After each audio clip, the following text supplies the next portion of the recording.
하셨던 사역, 그분의 말씀, 그분의 삶, 이 모든 것들을 살펴보았고, 우리는 이제 잠잠히 예수 그리스도의 죽음까지 살펴보았습니다. 예수 그리스도는 자신이 선택하셔서 그 길을 가셨고, 십자가에 자기를 내어주셨을 뿐만 아니라 십자가 위에서 실제로 죽임을 당하셨다라고 이야기를 합니다. 오늘 본문, 그리고 이 마태복음 끝에 이제 우리를 구원하기 위하여 자신을 주신 예수 그리스도, 십자가에서 물과 피를 다 쏟으시고 운명하신 예수 그리스도의 죽음을 이제 하나님이 어떻게 처리하시고, 그 이후에 예수 그리스도의 죽음 이후에 하나님은 예수 그리스도를 어떻게 대우하시는가를 살펴보게 되고, 그리고 그분으로 말미암아 우리의 삶에는 어떤 변화가 일어나는지를 오늘 본문을 통해서 이야기하게 되는데, 예수 그리스도께서는 아버지의 뜻대로, 그리고 우리를 구원하기 위하여 실제로 그 길을 가셨고 십자가에서 죽으셨습니다. 그 이후에 하나님은 그를 어떻게 하셨는가? 그는 그렇게 죽었지만 죄인들 사이에서, 도둑들 사이에서 아무도 없이 모든 사람들이 다 도망가 버리고 그저 힘없는 여자들 몇 명 앞에서 죽었지만, 그 이후에 그의 죽음은 비참하고 더럽고 추악한 죽음이 아니라 아주 고귀한 죽음이 되도록 아리마대 요셉이라는 사람을 보내셨다라는 것을 보게 됩니다. 자, 57절부터 60절까지 한번 읽어볼까요? 읽습니다. 시작. 저물었을 때에 부자 요셉이라 하는 사람이 왔으니 그도 예수의 제자라. 빌라도에게 가서 예수의 시체를 달라 하니 이에 빌라도가 내주라 명령하거늘 요셉이 시체를 가져다가 깨끗한 세마포로 싸고 바위 속에 판 자기 세무덤을 넣고 큰 돌을 굴려 무덤 문에, 처음으로 이 본문에 등장하는 사람입니다. 이 사람이 어떤 사람인지 우린 잘 알지 못하지만, 그러나 다른 복음서들을 총합해서 보면 그 사람은 아리마대 사람이고 부자이고 관원이다, 공의회원이었다라고 이야기를 합니다. 그 요셉이라는 사람을 통하여서. 그래서 그는 관원이었습니다. 이스라엘 백성들 모두가 인정하는 사람이었을 뿐만 아니라 부자였습니다. 그 당시에 모든 사람들이 그리 생각하였던 것처럼 하나님의 축복을 받아야지만 부자가 될 수 있다고 생각을 했는데, 그는 관원이었고 부자였기 때문에 하나님께 인정받은 사람이라고 생각이 드는 사람, 아리마대 관원 부자 요셉. 그러나 그도 뭐라고요? 57절에 보니까 그도 예수의 제자라. 그 무엇보다, 사람들이 인정하는 것보다 예수님께서 인정하시는 예수님을 따라가는 제자의 손에 의하여서 깨끗한 세마포에 그의 몸이, 그리고 한 번도 누군가가 뉘어보지 않았던 세무덤에, 그리고 그 부자의 무덤에, 그 당시에는 무덤은 모든 가족들이 함께 이렇게 묻히기도 하죠. 그러나 아무도 사용하지 않았던 세무덤, 부자의 무덤, 거룩한 곳에 예수 그리스도를 안치하신 하나님을 보게 됩니다. 그래서 이것을 통하여서 예수 그리스도의 죽음을 아주 고귀하게 대우하고 계시는 하나님을 보게 됩니다. 우리의 죄 때문에 그분은 죽을 수밖에 없었고 비참한 말로를 맞이할 수밖에 없었지만, 그분의 죽음은 고귀한 죽음이라는 것을 그의 무덤을 통하여서 우리에게 보여주시지만, 더 놀라운 것은 우리가 잘 알고 있는 것처럼 그분을 고귀한 무덤에 두시지 않고 어떻게 하셨습니까? 그를 일으켜 세우셔서 살리셨다라고 이야기를 하고 있죠. 6절 한번 볼까요? 6절에 보니까 이렇게 얘기합니다. 그가 여기 계시지 않고, 아무리 죽음이 고귀하고 그 무덤이 좋은 곳이라 할지라도, 그래서 죽음이 고귀한 죽음이었다 할지라도 그는 여기 계시지 않고 말씀하시던 대로 어떻게 됐다고요? 살아나셨다 이야기합니다. 7절도 이렇게 얘기합니다. 죽은 자 가운데서 살아나셨고 라고 이야기합니다. 하나님은 우리의 죄를 위하여 비참하게 죽으신 예수 그리스도를 고귀한 무덤에만 두시지 않고 그를 무덤에서 일으켜서 부활시키셨다라고 이야기를 하고 있고, 그래서 우리는 오늘 이 아침에 부활하신 예수 그리스도를 기념하면서 부활주일 예배를 드리고 있는 것입니다. 자, 그러면 우리가 잘 알고 있는 이 사실이 우리의 삶 속에 어떤 영향을 미쳐야 되고, 이 부활하신 예수 그리스도로 말미암아서 우리의 삶은 무엇이 변화되었는가, 왜 우리는 그분이 부활하신 것을 가지고서 이렇게 기뻐하고 즐거워하며 예배해야 하는가에 대하여 오늘 본문을 통해서 한 4가지 정도를 살펴보려고 합니다. 부활하신 주님을 통해 무엇을 배울 수 있는가? 첫 번째는 부활 생명이라는 것은 반드시 죽음 후에 드러난다라는 것입니다. 부활 생명은 반드시 죽음 후에 드러난다. 자, 우리 28장 5절과 6절과 7절을 한번 읽어볼까요? 읽습니다. 시작. 천사가 여자들에게 말하여 이르되 너희는 무서워하지 말라. 십자가에 못 박히신 예수를 너희가 찾는 줄을 내가 아노라. 그가 여기 계시지 않고 그가 말씀하시던 대로 살아나셨느니라. 와서 그가 누우셨던 곳을 보라.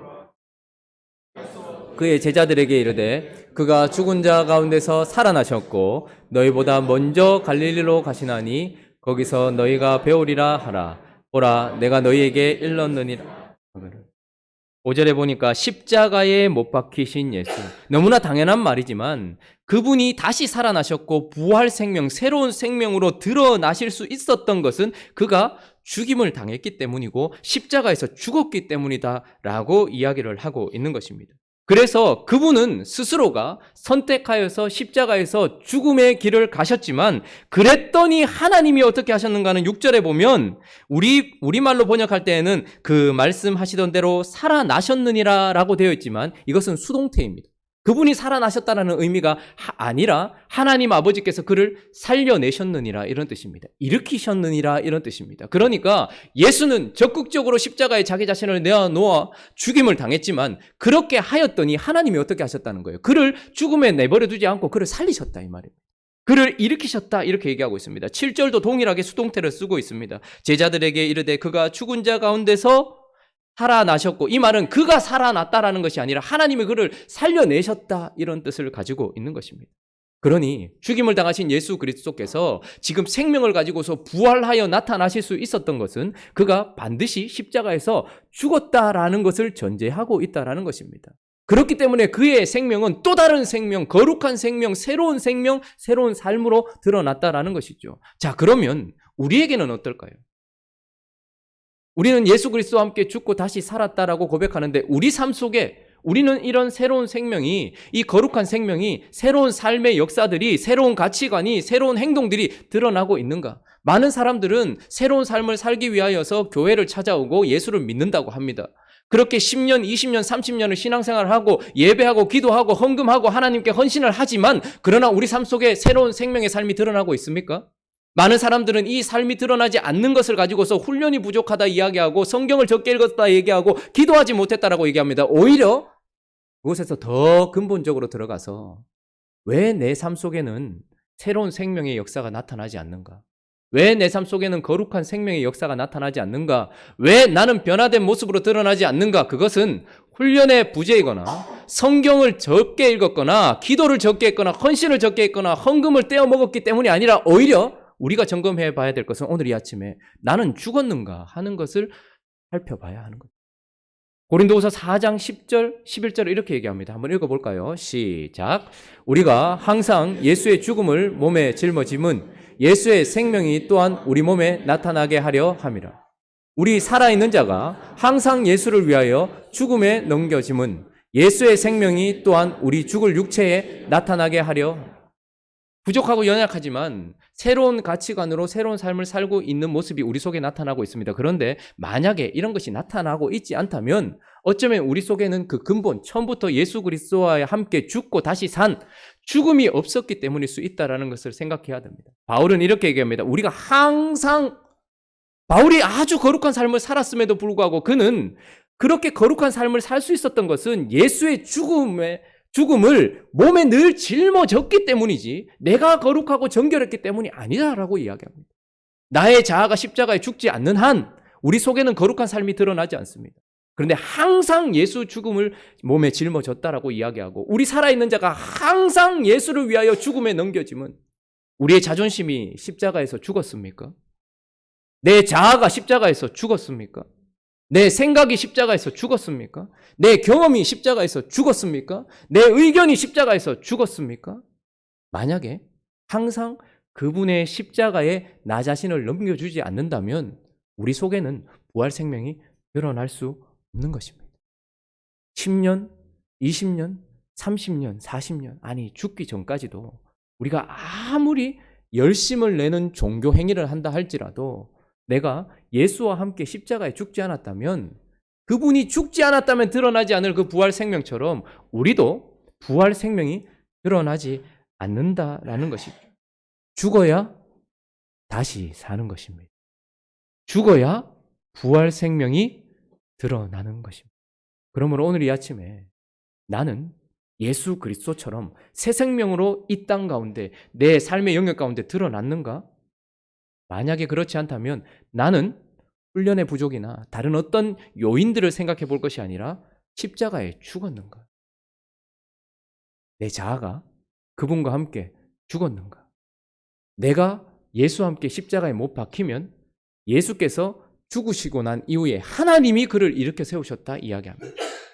내가 예수와 함께 죽으면 내 속에서 하나님이 예수 생명을 드러내신다라고 얘기합니다. 우리는 나 스스로 새 생명을 드러내려고 하는 자입니까? 아니면 수동태로 하나님이 예수 생명을 드러내주는 삶을 살고 있습니까? 이것을 오늘 이 아침에 점검해 봐야 하는 것입니다. 한 가지 기억해야 될 것은 부활 생명은 죽음 이후에 드러난다라는 것입니다. 또 한 가지 우리가 기억해야 될 것은 이 본문을 통하여 우리가 배우게 되는 것은 그것입니다. 부활하신 주님은 자기 백성에게만 계시된다는 거예요. 부활하신 주님은 오직 자기 백성에게만 드러나신다라는 것을 우리가 보게 됩니다. 27장 61절에 보면 이렇게 얘기하는데요. 61절 한번 읽어볼까요? 시작. 거기 막달라 마리아와 다른 마리아가 무덤을 향하여 앉아. 자, 예수께서 죽으셨어요. 그리고 무덤의 문이 잠겼습니다. 그리고 나서 그것을 지켜보고 있었던 두 여인이 있었습니다. 두 마리아가 있었습니다. 자, 그와 함께 지키고 있었던 사람들이 있었는데 65절에 보면 빌라도가 이르되 너희에게 경비병이 있으니 가서 힘대로 굳게 지키라 하거늘. 66절 있습니다. 시작. 그들이 경비병과 함께 가서 돌을 임봉하고 무덤을 굳게. 자, 지금 무덤 앞에 두 부류의 사람들이 서 있습니다. 한 부류는 예수를 깊이 사랑했던 사람들, 연약하지만 깊이 사랑했던 부류가 서 있고, 또 한 부류는 예수 그리스도께서 부활하시는 것이 싫고 예수 그리스도 자체를 싫어하고 부인하던 사람들이 함께 그 앞에 서 있어요. 그런데 둘 다 예수를 만난 것은 아니었습니다. 부활하신 것, 천사 때문에, 돌이 굴려진 것 때문에 놀라는 일이 있었고, 어쨌든 그 부활에 대한 증거를 보게 되었습니다. 그리고 이 두 부류의 이 증인들은 각자 다른 사람들에게 이 사실을 알리려고 가요. 여자들은 누구에게? 제자들에게. 그리고 이 경비병들은 누구에게? 백성의 지도자인 대제사장들과 그들에게. 자, 그런데 어쨌든 이 두 부류가 있는데 예수님은 누구에게만 드러나시는 것입니까? 분명히 무덤 앞에 있었던 두 부류였고 똑같은 사실을 들었음에도 불구하고 부활하신 주님은, 이 땅에 오신 예수 그리스도는 모든 사람들이 그 시대에 있었다면 만났을 것입니다. 예수 그리스도가 가르치는 모습도 보았을 것입니다. 예수 그리스도께서 십자가로 향해 가는 모습도 보았을 것입니다. 예수 그리스도께서 피와 땀을 흘리면서 십자가에서 죽으시는 것도 보았고 그분이 운명하시는 것도 보았을 거예요. 그런데 그분이 죽고 난 이후에, 부활하시고 난 이후에는 그 좁은 땅덩어리에 있는데도 불구하고 그들을 대적했던, 예수 그리스도를 대적했던 자들에게는 예수가 드러나지 않는다라는 것을 보게 됩니다. 부활하신 주님은 오직 자기 백성에게만 자기 자신을 드러내십니다. 마태복음 23장 39절 이렇게 예수님께서 말씀하셨죠. 예수님을 끝까지 부인했고 예수님을 십자가에 못 박으려 했던 자들에게 이렇게 말씀하셨습니다. 자, 읽습니다. 시작. 내가 너희에게 이르노니 이제부터 너희는 찬송하리로다. 주의 이름으로 오시는 이여 할 때까지 나를 보지 못하리라. 주님이 분명히 말씀하셨습니다. 주님을 거부하고 주님을 십자가에 못 박았던 자들, 그리고 끝까지 주님을 인정하지 않는 자들을 향하여서는 너희가 마지막 날에 찬송하리로다 라고 말씀하시는 그 주의 이름으로 오시는 재림하시는 주님을 보기 전까지는 나를 보지 못할 것이다, 이렇게 이야기를 하셨습니다. 그러나 그분이 부활하시고 나서 그의 백성들에게는 어떻게 하십니까? 자, 9절 한번 볼까요? 9절 있습니다. 시작. 예수께서 그들을 만나 이르시되 평안하냐 하시거늘 여자들이 나아가 그 발을 붙잡고 경배하라. 자, 무엇입니까? 여자들에게는, 여자들이 주님을 찾아낸 것이 아니라 여자들이 자신의 길을 걸어가고 있는데 주님께서 어떻게 하셨습니까? 찾아오셨다라고 얘기합니다. 부활하신 주님을 느끼고 그분을 경험할 수 있는 것은 오직 자기 백성들에게만 그렇다라고 이야기합니다. 16절과 17절도 한번 보시겠습니까? 16절, 17절 있습니다. 시작. 11 제자가 갈릴리에 가서 예수께서 지시하신 산에 이르러 예수를 배웠고 경배하나 의심하는 사람들이 있더라. 무슨 말입니까? 예수님은 부활하셨습니다. 그런데 그분은 부활하시고 나서 모든 사람들에게, 온 세상에 자기 자신을 드러내지 않고 오직 자기 백성들에게만 찾아가시고 만나주시고 그들에게 자기 자신을 계시해 주신다라는 것을 이야기하고 있는 것입니다. 교회 안에도 예수 그리스도에 대하여 듣고 예수 그리스도의 죽음에 대하여 알고 죄사함에 대하여 들었다 할지라도 이 부활하신 주님은 오직 진짜 자기 백성에게만 드러내신다라는 것입니다. 여러분들은 부활하신 주님을 만나신 적이 있으십니까? 부활하신 주님이 나에게 말씀을 통하여 혹은 성령을 통하여 혹은 어떤 상황을 통하여 어떤 예배 가운데서 그분이 지시하신 산, 어떤 예배 장소일 수도 있겠죠. 그분이 말씀하신 곳, 갈릴리일 수도 있겠죠. 어쨌든 그곳에서 내 마음 안에, 내 영혼 안에 예수 그리스도께서 지금 살아계신다는 것을 내게 비춰주신 적이 있느냐라는 말입니다. 그렇다면 우리는 주의 백성인 것입니다. 그러나 아무리 명확하게 해와 같이 빛나고 계시다 할지라도 자기 백성이 아닌 자에게는 십자가의 예수는 들려질 수 있어도 부활하신 예수는 드러내지 않는다라는 것을 보게 되는 것입니다. 그러므로 부활하신 예수 그리스도를 만나고 그분을 느끼고 그것이 내 마음에 와닿는다 하는 것은 자기 백성이라는 그분의 강력한 증거인 것이고, 그래서 우리가 이 부활 사건을 통하여 깨닫게 되는 것은 부활하신 주님은 오직 자기 백성에게만 자신을 계시하시고 드러내신다라는 것입니다. 자, 우리가 또 한 가지 살펴볼 것이 있습니다. 그것은 무엇이냐면 부활하신 주님은 자기 백성에게만 사명을 주신다라는 거예요. 자기 백성에게만. 자, 19절, 20절 한번 읽어볼까요? 19절, 20절 읽습니다. 시작. 아버지와 아들과 성령의 이름으로 세례를 베풀고 내가 너희에게 분부한 모든 것을 가르쳐 지키게 하라. 볼지어다 내가 세상 끝날까지 너희와 항상 함께 있으리라. 자, 여기서 이렇게 얘기합니다. 그러므로 너희는 이라고 이야기하면서 이제 대위임 명령을 지금 제자들에게 주고 있습니다. 자, 그러면 여기서 말하는 너희는 누굽니까? 너희는 어떤 사람들인 것입니까? 앞에서 말씀을 나눈 것처럼 예수님을, 특별히 부활하신 예수님을 만난 자들, 오직 그들만이 사명을 받는다라는 거예요. 자, 그러면 예수 그리스도께서 죽으시고 다시 부활하시고 난 이후에 승천하셨으니 그 이후의 세대들은 다 예수를 못 봤는데, 그러면 모든 사람들에게 주어진 사명이 아니고 오직 사도들에게만 주어진 사명인가? 도대체 예수 그리스도, 부활하신 예수 그리스도를 만났다는 것은 무슨 의미인가? 제가 아까 전에도 질문을 드렸을 때 여러분들이 의아해하는 표정이 조금 있었습니다. 여러분들은 부활하신 예수를 만났습니까? 죄송합니다. 제가 잘못 봤네요. 어디서 어떻게 만나셨는지 모르겠지만 만났다는 아멘은 참으로 감사한 것입니다. 자, 그런데 사명을 주실 때에 주님은 자신이 부활하셨고 그 부활하신 이후에 만난 제자들에게만 사명을 주셨다라는 거예요. 그러다 보니까 많은 사람들이 이 구조를 오해합니다. 가톨릭은 그래서 그 사도들에게만 주어진 것이, 선교와 전도의 명령은 사도들에게만 주어졌다라고 이야기하는 시대도 있었습니다. 자, 그러면 도대체 예수를 만난 너희는 누구라는 것입니까? 누가복음은 이렇게 우리에게 가르쳐주고 있는데 누가복음 24장을 한번 가볼까요? 누가복음 24장 26절과 27절을 한번 보겠습니다. 자, 먼저 읽어보겠습니다. 시작. 그리스도가 이런 고난을 받고 자기의 영광에 들어가야 할 것이 아니냐 하시고 이에 모세와 모든 선지자의 글로 시작하여 모든 성경에 쓴 바 자기에 관한 것을 자세히 엠마오로 가던 두 제자와 예수님께서 동행해 주셨는데 그들은 예수님, 부활하신 예수님을 알아보지 못했습니다. 그런데 그때에 예수께서 그들에게 못자국과 창자국을 보여주지 않고 뭘 펼쳐 드시는 거예요? 성경을 펼쳐 드시는 거예요. 그리고 나서 모든 성경에 쓴 바 자기에 관한 것을 자세히 설명을 해줍니다. 이 일로 인하여서 32절 이렇게 얘기합니다. 자, 32절 있습니다. 시작. 그들이 서로 말하되 길에서 우리에게 말씀하시고 우리에게 성경을 풀어 주실 때에 우리 속에서 마음이 뜨겁지 아니하더니. 자, 무슨 말입니까? 마태복음, 마가복음, 누가복음, 요한복음을 통하여서 예수 그리스도의 증인된, 예수 그리스도의 사명을 받는 사람들은 지금 이 순간 예수님의 사도들이기도 하고 그 사도들과 사람들의 복음을 듣고서 돌아오는 모든 세대의 사람들이라고 얘기하는데, 특별히 부활하신 예수 그리스도에 대하여 성경과 성령으로 말미암아 이것을 깨닫게 된 자, 그들이 사명자다라는 거예요. 자, 그래서 44절부터 또 한번 볼까요? 44절부터 48절까지 쭉 한번 읽어보겠습니다. 시작. 또 이르시되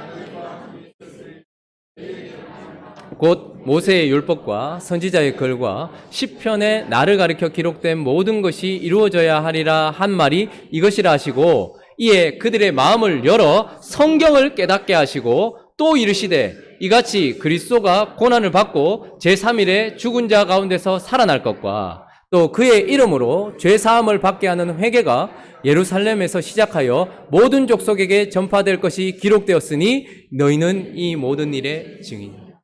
자, 예수께서 제자들을 만나시고 자, 나 살아났다. 손 봐라. 발 봐라. 옆구리 봐라. 이렇게 이야기하시고 이제 가서 전파해라. 이렇게 이야기하지 않습니다. 그분은 어떻게 하십니까? 그 눈으로 확인했던 자들임에도 불구하고 성경을 펼쳐놓고서 이것을 처음부터 끝까지 이야기하시면서 죽고 다시 사는 것에 대하여서 마음에 새기고 그분이 눈으로 보여지는 것이 아니라 마음과 영혼으로 성경 안에서 보여지는 그 일을 통하여서 이들에게 사명을 주신다라는 것입니다.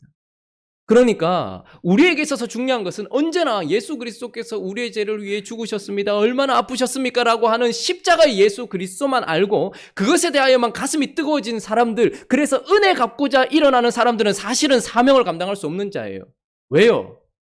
부활하신 예수 그리스도가 지금 살아서 통치하고 있다는 것이 내 마음에 감동으로 오지 않고 지금도 내 옆에서 살아 역사하지 않는데 어찌 그 사명을 감당하겠냐는 거예요.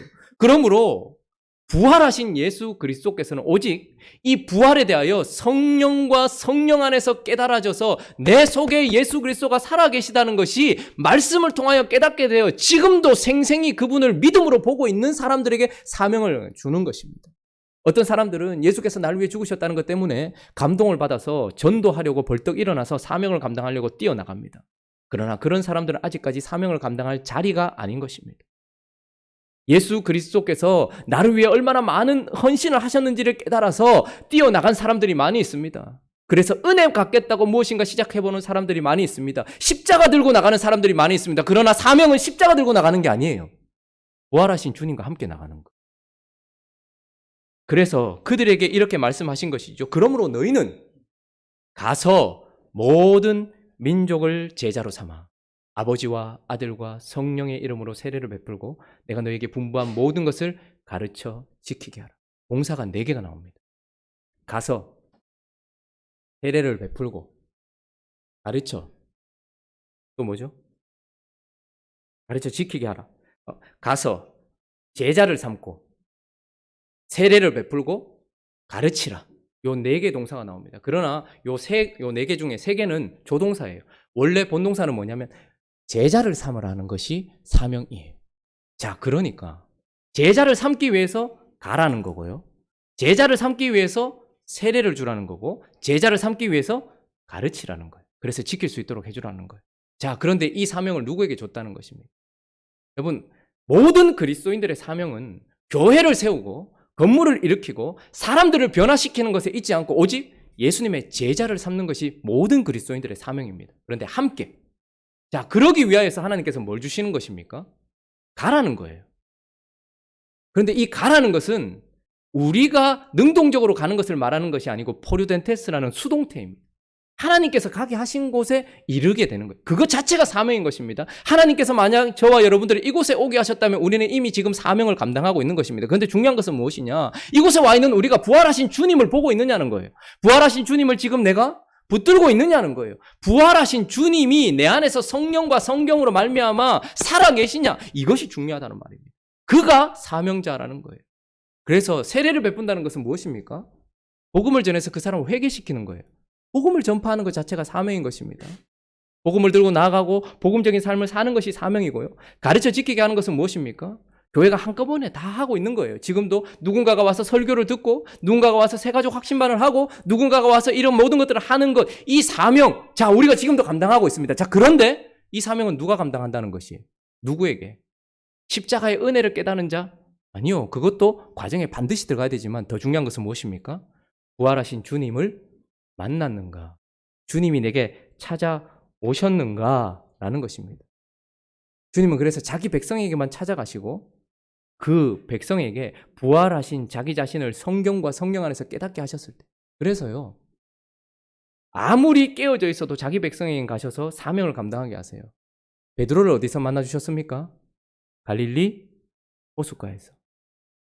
그가 왜 갈릴리 호숫가에 있었습니까? 그게 원래 예수님 없었을 때 자기 자리거든요. 고기나 잡고 있었던 자기 자리예요. 근데 베드로는 완전히 실패했습니다.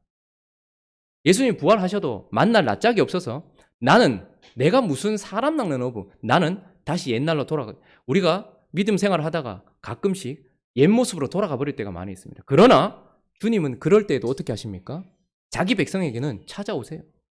성전에 있어도 거룩하게 있어도 대제사장들에게는 나타나지 않으셨던 그분이 갈릴리에서 물고기 잡고 있는 그 어두운 밤에 주님이 찾아오셔서 어떻게 하십니까? 증인 만드시는 거예요.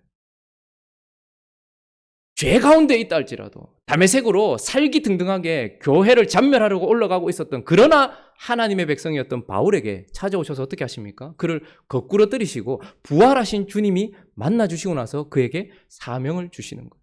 그러므로 사명을 감당하기 위해서 다시 말 것이 아니라 부활하신 주님이 지금 살아계신다는 것을 말씀과 성령 안에서 내 안에 확증하는 이 작업이 있다면 나는 사명자가 될 수 있다라는 것입니다. 그래서 부활하신 주님은 자기 백성에게만 사명을 주신다라는. 마지막으로 한 가지를 더 살펴보면 가장 중요한 말입니다. 부활하신 주님은 지금 어디 계십니까? 우리 안에 계십니다. 다시 한번 질문을 해보겠습니다. 여러분들의 마음속에 십자가에 죽으신 예수 말고 새 생명으로 3일 만에 부활하신 예수 그리스도께서 살아 계십니까? 이것이 가장 중요한 것입니다. 20절에 보면 이렇게 얘기하죠. 20절 한번 읽어볼까요? 시작. 볼지어다 내가 세상 끝날까지 너희와 항상 함께 있으리라 하시니. 자, 무슨 말입니까? 우리가 방금 아멘 했는데 예수 그리스도께서도 그렇게 말씀하셨고 우리도 그렇다라고 믿고 있는 예수 그리스도께서 항상 나와 함께한 내 속에 살아계신다라는 것, 이걸 어떻게 우리는 확증할 수 있습니까? 주님은 부활하시고 승천하셔서 보좌 우편에 앉아 계시는데 나는 내 눈으로 주님 못 보는데 우리는 어떻게 주님이 나와 함께 하고 계시다라고 아멘하여서 말씀할 수 있느냐 말입니다. 요한복음 14장으로 가볼까요? 요한복음 14장 16절부터 20절까지 한번 읽어보겠습니다. 읽습니다. 시작. 내가 아버지께 구하겠으니 그가 또 다른 보혜사를 너희에게 주사 영원토록 너희와 함께 있게 하리니 그는 진리의 영이라. 세상은 능히 그를 받지 못하나니 이는 그를 보지도 못하고 알지도 못함이라. 그러나 너희는 그를 아나니 그는 너희와 함께 거하심이요 또 너희 속에 계시겠음이라. 내가 너희를 고아와 같이 버려두지 아니하고 너희에게로 오리라. 조금 있으면 세상은 다시 나를 보지 못할 것이로되 너희는 나를 보리니 이는 내가 살아있고 너희도 살아있겠음이라. 그날에는 내가 아버지 안에 너희가 내 안에 내가 너희 안에 있는 것을 너희가 알리라. 무슨 말입니까? 예수 그리스도께서 부활하시고 난 이후에 승천하시고 우리를 고아처럼 내버려 두시지 않고 하늘로 가시고 나서 그의 영을 우리 속으로 보내주셨다라고 이야기를 하고 있습니다. 그래서 부활하신 주님은 지금 우리 안에 살고 계시고 거하고 계신다라고 이야기하시면서 그분이 약속하신 것을 이루고 있는 것입니다. 날마다 우리는 뭘 점검해야 될까요? 아침에 눈을 뜨자마자 주님, 오늘 저에게 새 생명을 주신 하나님의 은혜 때문에 눈을 뜨고 생명을 가지고 있습니다. 자, 그러나 이 생명만 확인할 것이 아니라 이 생명을 주신 주님이 지금 내 안에 계시지요? 이 생명을 주신 주님이 지금 내 안에서 역사하고 계시지요? 라는 주님의 곁에 계심을 확인하지 않고 하루를 시작하거나 하루를 지나가 버린다면 우리는 그분을 놓쳐버린 채 그분의 약속도 잃어버린 채 하루하루 그냥 살아가게 될지도 모릅니다. 그러나 한 가지 확실한 것은 부활하신 주님이 왜 그렇게 중요하냐 하면 그분이 우리를 위해 죽으시기 위해서 오셨지만 그러나 사실 그분은 죽음을 위해서 오신 것이 아니라 항상 우리와 함께 하시기 위하여서 이곳에 오신 분이고 그것은 죽음과 부활을 통해서만 우리에게 이루어진다는 거예요. 그래서 성령을 아버지의 영 혹은 예수 그리스도의 영이라고 얘기하고 그 영이 지금 우리 속에 살아 역사하고 계신다. 그러므로 지금 우리는 살아서 호흡이 우리 속에 있기 때문에 우리가 육신적으로 살아있는 것처럼 성령이 우리 속에 계시기 때문에 우리의 영혼이 살아있다고 고백할 수 있는 거예요. 그렇기 때문에 부활하신 주님이 지금 내 속에 계시는가? 한번 오신 그분이 내가 더럽고 추악하다고 내가 부족하다고 떠나버리지 않고 여전히 내 속에 계시는가? 이것이 부활하신 주님으로 말미암아 점검되어져야 된다라는 것을 기억해야 하는 것입니다. 주님이 부활하신 것이 하나님 아버지가 죽음을 향해 달려가셨던 예수 그리스도가 죽고 난 이후에 그의 죽음을 고귀하게 하시고 그를 살리신 것이 그래서 그분이 2019년 전에 부활하셨다라는 그 놀라운 사실이 사람들을 깜짝 놀라게 만들고 그냥 신비롭게 만드는 그 사실이 지금 내게는 무슨 의미가 있어야 하는가? 그것이 지금 오늘 이 아침에 점검되어져야 되는 내용들입니다. 부활 생명은 반드시 죽음 이후에 드러난다. 내게도 부활 생명이 있다면 드러나지 않는 이유는 둘 중에 하나일 겁니다. 부활 생명이 없거나 내가 죽지 않거나. 부활 생명은 죽음 이후에 드러난다는 것. 예수 그리스도를 보고 느끼며 우리가 방향을 잡으며 그분을 향해 달려갈 수 있는 부활하신 주님을 보게 된다는 것은 그의 백성이라는 증거. 그래서 부활하신 주님은 자기 백성에게만 드러나시고 부활하신 주님은 자기 백성에게만 부활하신 주님을 성경과 성령으로 말미암아 깨달아 그분과 함께 동행하기로 다짐하는 그들에게만 사명을 주실 뿐만 아니라 중요한 것은 이것이죠. 주님이 지금 우리와 함께 계시다. 말씀을 정리하겠습니다. 자, 마태복음이 마무리되어지는데요. 마태복음의 마무리가 무엇으로 끝납니까? 많은 사람들은 마태복음의 마무리가 십자가와 부활과 그리스도인들의 사명으로 끝난다라고 생각합니다. 그렇습니까? 마태복음의 마지막이 우리의 사명으로 끝나는 것입니까? 자세히 다시 볼 필요가 있습니다. 마태복음을 처음 시작하셨던 주님이 마태를 통하여서 낳고 족보를 이야기하시더니 그 마태복음을 시작할 때에 그 시작이 무엇이었냐면 임마누엘이었습니다. 1장 23절 읽어볼까요? 시작. 보라, 처녀가 잉태하여 아들을 낳을 것이요 그의 이름은 임마누엘이라 하리라 하셨으니 이를 번역한즉 하나님이 우리와 함께 계시다. 하나님이 우리와 함께 계시다. 이것으로 마태복음을 시작하셨던 하나님이 오늘 20절 마지막을 어떻게 끝내고 있습니까? 볼지어다 내가 세상 끝날까지 너희와 항상 함께 있으리라. 마태복음은 우리의 사명으로 끝나는 것이 아니라 하나님의 임마누엘로 끝나는 것입니다. 하나님이 우리와 항상 함께 있으시기 위하여서 그 아들을 이 땅에 보내셨고 이제 이 마태복음을 마무리하시면서 하나님이 항상 우리와 함께 하시기 위하여 이 땅에 아들을 보낸 정도가 아니라 우리 속에 아들, 성령을 보내셔서 우리와 함께 계시겠다라고 말씀하고 있는 것입니다. 그러므로 마태복음은 우리와 함께 하시기 위하여 이 땅에 오셨던 예수 그리스도의 이야기로부터 시작되어 영원히 우리와 함께 하시는 예수 그리스도의 이야기로 마무리되어지면서 우리 속에 이 땅에 오셨던 예수 그리스도가 지금 어디로 옮겨지실 것입니까? 저와 여러분들의 영혼 속에 찾아오신 임마누엘로 끝나는 것입니다. 그래서 그 부활하신 예수 그리스도께서 부활하셔서 우리에게 새 생명을 주신 것입니다. 우리가 첫 번째 살펴봤던 것이 무엇입니까? 부활 생명은 죽음 이후에 온다는 거예요. 그래서 부활하신 그분이 우리 속에 오셔서 새 생명을 주셨습니다. 그리고 누구도 보지 못하는 예수 그리스도를 보게 하는 새로운 시각을 주신 것입니다. 뿐만 아니라 새로운 사명을 주신 것이죠. 마지막으로 무엇을 주셨습니까? 우리 속에 오셔서 새로운 삶을 주신 거예요. 새로운 삶. 부활하신 주님이 우리에게 새 생명을 주셨음을 믿으시는 저와 여러분들 되시기를 예수 그리스도의 이름으로 축원합니다. 새로운 시각을 주셔서 우리의 눈은 어떤 경험들을 통하여서 이 땅도 보고 있지만 그러나 누구에게는 보이지 않지만 우리에게는 명확히 보이는 예수 그리스도를 보는 새로운 시각을 주셨음을 믿으시기를 예수 그리스도의 이름으로 축원합니다. 뿐만 아니라 우리가 돈을 벌고 무엇인가 하겠지만 그러나 그 모든 일들은 주님이 나를 가라 하신 그 새로운 사명을 주셨다는 것을 믿으시는 우리 행복한 우리 교회 되시기를 예수 그리스도의 이름으로 축원합니다.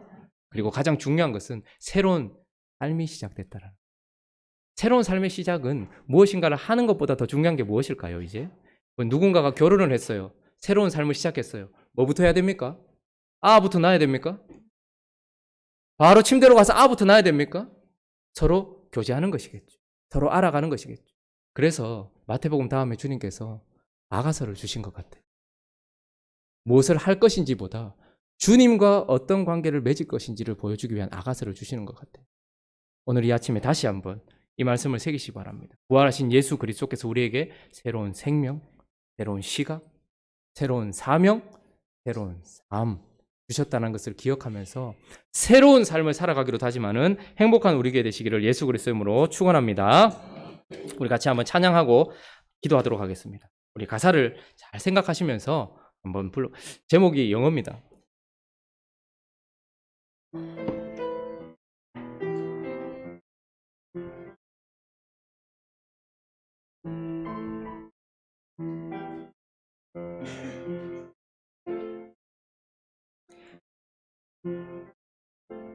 주 안에서 내 영혼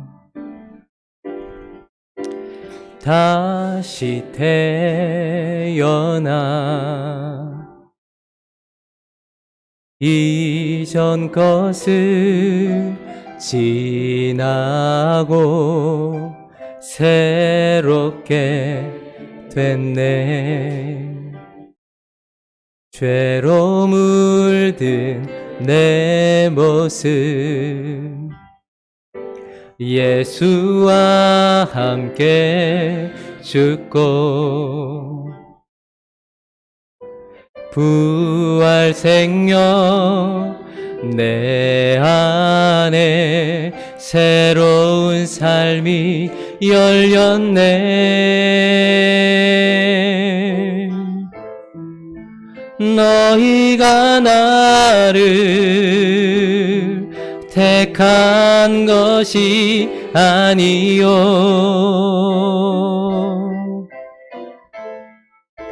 내가 너희를 택하여 세웠나니 오직 내 안에 오직 내 속에 그리스도가 사네. 오직 내 삶에 오직 내 맘에 그가 주인 되셨네. 우리 한 번 더 고백합니다. 주 안에서 내 영혼 다시 태어나 다시 태어나 이전 것을 지나고 새롭게 됐네. 죄로 물든 내 모습 예수와 함께 죽고 부활 생명 내 안에 새로운 삶이 열렸네.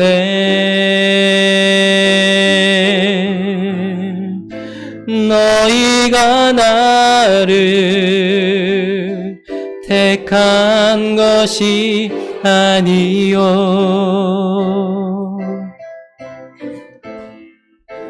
내가 너희를 택하여 세웠나니 오직 내 안에 오직 내 속에 그리스도가 사네. 오직 내 삶에 오직 내 맘에 그가 주인. 우리 한 번 더 고백해보죠. 처음부터 주 안에서 주 안에서 내 영혼 다시 태어나 이전 것을 지나고 새롭게 됐네. 아멘. 죄로 물든 내 모습 예수와 함께 죽고 부활 생명 내 안에 새로운 삶이 열렸네. 너희가 나를 택한 것이 아니요 아멘. 내가 너희를 택하여 세워나니 오직 내 안에 오직 내 속에 그리스도가 사네. 오직 내 삶에 오직 내 맘에 그가 주인 되셔. 오직 내 안에 오직 내 안에 오직 내 속에 그리스도가 사네. 오직 내 삶에 오직 내 맘에 그가 주인 되셨네. 우리 시간 한번 기도했으면 좋겠습니다.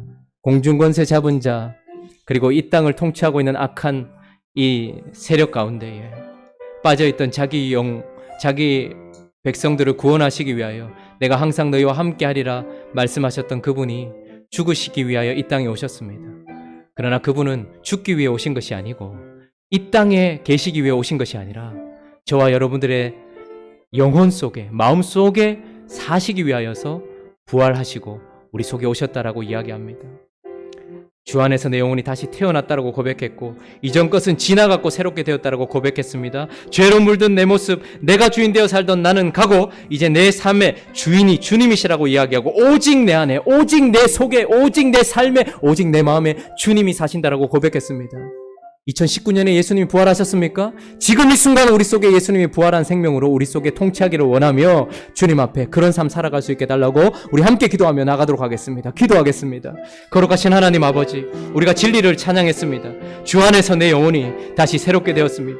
주님 이 땅에 오셨습니다. 그리고 우리를 위해 죽으셨습니다. 그리고 이 땅의 주인이십니다. 그러나 주님은 이 땅에 오시고 이 땅에 계시려고 오신 것이 아니라 우리 속에 오시려고 이곳에 오셨다라고 이야기합니다. 그래서 무덤에까지 내려가셨고 이제 부활하셔서 우리 안에 오셨다라고 이야기합니다.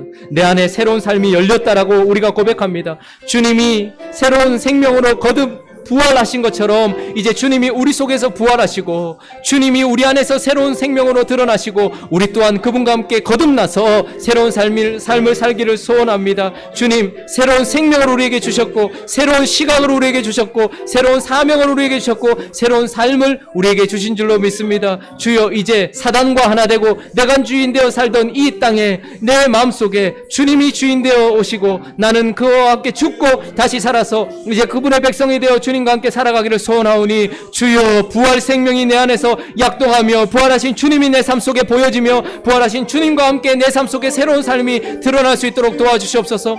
여전히 많이 부족하고 연약합니다. 자아가 살아서 펄펄 끓고 분노하고 짜증내며 아버지 음란하고 거짓하며 아버지 사기치며 또 그렇게 죄를 범하고 있는 우리들입니다. 그러나 부활 생명이 우리 속에 있음으로 말미암아 우리가 죽음을 선택할 때마다 우리 속에 예수 그리스도의 능력이 다 살아날 줄로 믿습니다. 주여, 행복한 우리 교회 안에 예수 그리스도께서 사실 뿐만 아니라 행복한 우리 교회 성도 한 분 한 분 안에 예수 그리스도께서 살아 역사할 수 있도록 인도하여 주시옵소서. 우리가 주님을 택한 것이 아니고 주님이 우리를 택하셔서 우리 안에 이제 죽으셨던 예수 그리스도께서 다시 사셨다라고 이야기하고 죽었던 우리도 다시 살리셨다라고 이야기합니다. 이제 그러므로 우리 안에 새 생명이 드러날 수 있도록 날마다 우리 자신을 십자가에 못 박는 자들 되어줄 수 있도록 주님께서 인도하여 주시옵소서. 날마다 우리 안에 예수 그리스도를 드러내기 위하여서 죽음을 우리 가운데 끊임없이 실자가 되게 하여 주시기를 원합니다. 바울이 고백했던 것과 같이 그렇게 고백할 수 있도록 인도하여 주셔서 내가 죽으면 예수 그리스도께서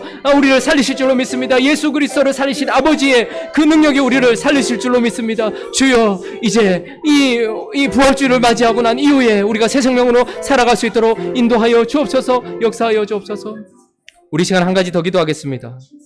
우리가 항상 예수의 죽음을 몸에 짊어짐은 예수의 생명이 또한 우리 몸에 나타나게 하려 함이라.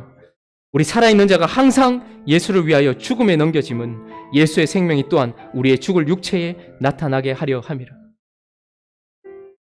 바로 이 순간까지 내가 주인이 되어 살고 나의 자아가 펄펄 끓어서 죄 가운데 있었다 할지라 우리 다시 한번 예수의 죽음에, 예수의 십자가에 우리 자신을 넘겨주고 예수의 생명이 드러나도록, 예수께서 십자가에 자기 자신을 던지셨을 때에 하나님이 그를 일으키셨다고 얘기하셨던 것처럼 우리가 예수 십자가에 우리 자신을 던질 때에 하나님이 우리를 일으키셔서 우리가 새로운 모습으로 드러나게 되는 행복한 우리 교회 될 수 있게 해달라고, 우리 다시 한번 예수 십자가를 짊어질 뿐 아니라 부활하신 예수 그리스도와 함께 동행하는 모습이 되어질 수 있게 해달라고, 내가 죽어야 될 영역이 어디인지, 내 자존심인지, 나의 죄된 어떤 부분인지, 거짓인지, 음란인지, 분노인지, 분냄인지, 그 어떤 것이든 십자가에 넘겨주면 예수께서 우리 안에 사신다라는 것을 기억하며 새로운 삶 살게 해달라고 다시 한번 기도하며 나가도록 하겠습니다. 기도하겠습니다. 거룩하신 하나님, 바울이 항상이라고 이야기했고 예수도 항상이라고 우리에게 말씀하십니다. 우리가 항상 죽음에 넘기면 예수는 항상 우리 안에 사신다라고 이야기하십니다. 주여, 우리 속에 오셔서 이제 우리 안에서 사십시오. 이 죽을 육체에, 그리고 이 연약한 몸에 예수 그리스도의 생명이 드러날 수 있도록 주여 역사하여 주시옵소서. 행복한 우리 교회를 주님 손에 올려드립니다. 행복한 우리 교회는 사람의 냄새가 나고 사람의 목소리가 들려지며 사람이 살아 역사하는 곳이 아니라 예수의 생명이 드러나는 교회 되어줄 수 있도록 도와주시옵시고, 행복한 우리 교회 성도가 가는 곳곳마다 우리는 죽고 예수만 사는 그런 교회가 되어줄 수 있도록 주님 인도하여 주시기를 간절히 바라고 기도하오니 주여 함께하여 주시옵소서. 그런 죽음을 주님께서 고귀하게 보실 것이고 그런 자를 살릴 것을 우리가 믿음으로 받을 수 있도록 도와주시기를 원합니다. 하나님 아버지, 이 땅에 오신 예수 그리스도와 이 땅에 우리 속에 오신 예수 그리스도의 영을 우리가 늘 기억하면서 성령 안에 아름답고 거룩하게 살아가는 우리가 되어줄 수 있도록 도와주시옵시고 은혜를 베풀어 주시옵소서. 그래서 예수 부활이 우리의 놀라운 변화로 이어질 수 있도록 인도하여 주시옵소서. 도와주시옵소서.